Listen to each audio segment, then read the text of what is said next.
O Evangelho segundo o Espiritismo, capítulo 22. Não separeis o que Deus juntou. Temas abordados: indissolubilidade do casamento, o divórcio, indissolubilidade do casamento. 1. Também os fariseus vieram ter com ele para o tentarem e lhe disseram: será permitido a um homem despedir sua mulher por qualquer motivo?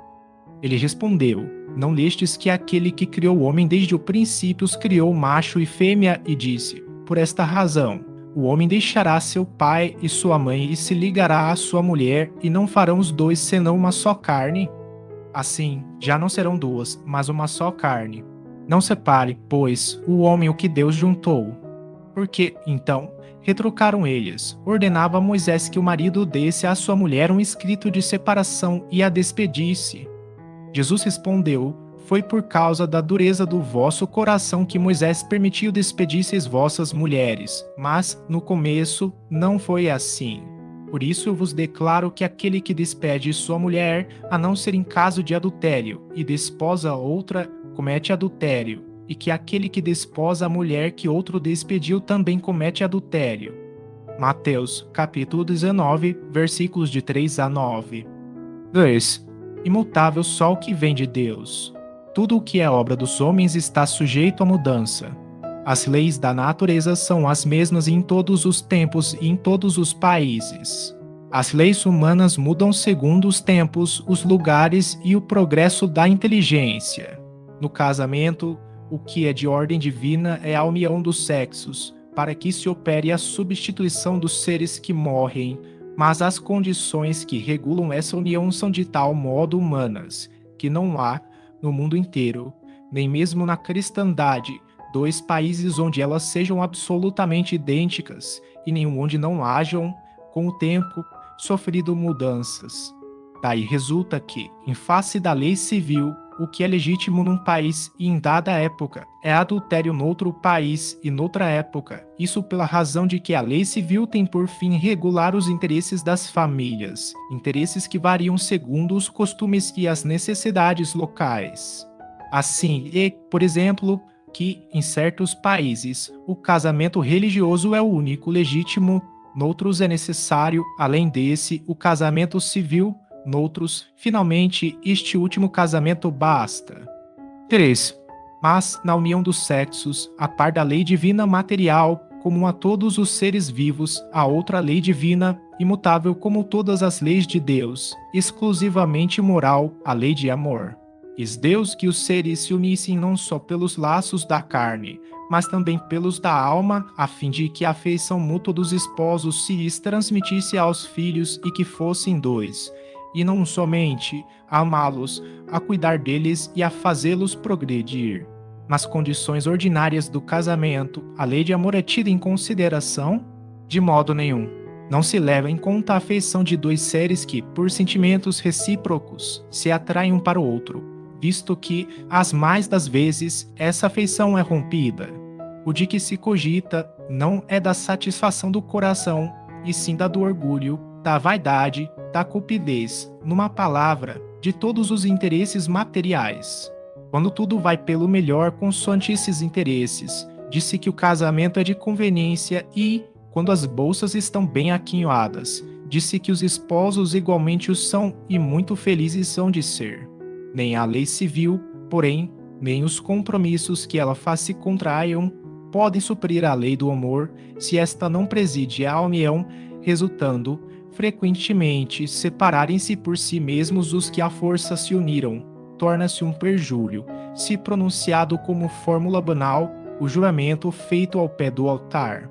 Daí as uniões infelizes, que acabam tornando-se criminosas, dupla desgraça que se evitaria se, ao estabelecerem-se as condições do matrimônio, se não abstraísse da única que o sanciona aos olhos de Deus, a lei de amor.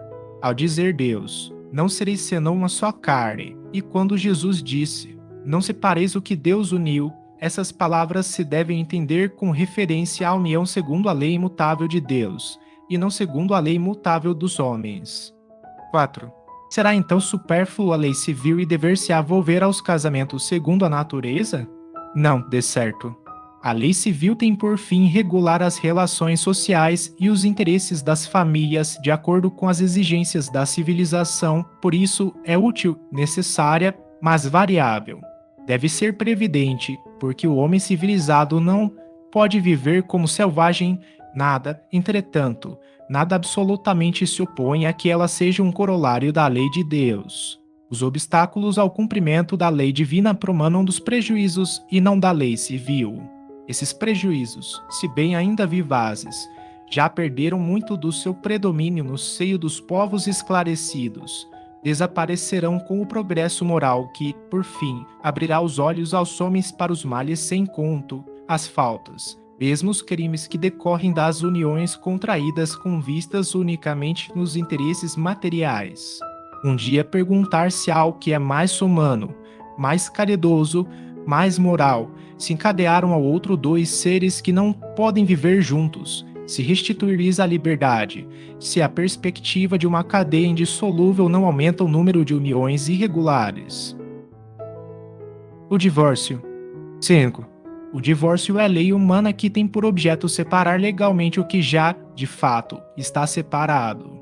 Não é contrário à lei de Deus, pois que apenas reforma o que os homens hão feito e só é aplicável nos casos em que não se levou em conta a lei divina.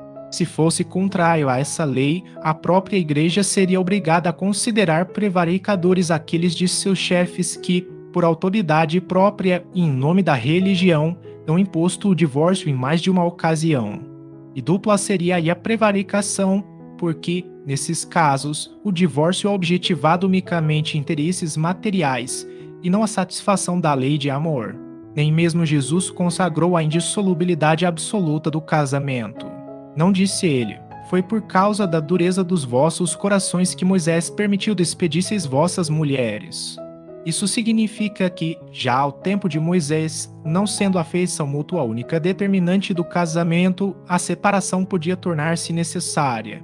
Acrescenta, porém, no princípio, não foi assim, isto é, na origem da humanidade, quando os homens ainda não estavam pervertidos pelo egoísmo e pelo orgulho e viviam segundo a lei de Deus, as uniões, derivando da simpatia e não da vaidade ou da ambição, nenhum ensejudavam ao repúdio.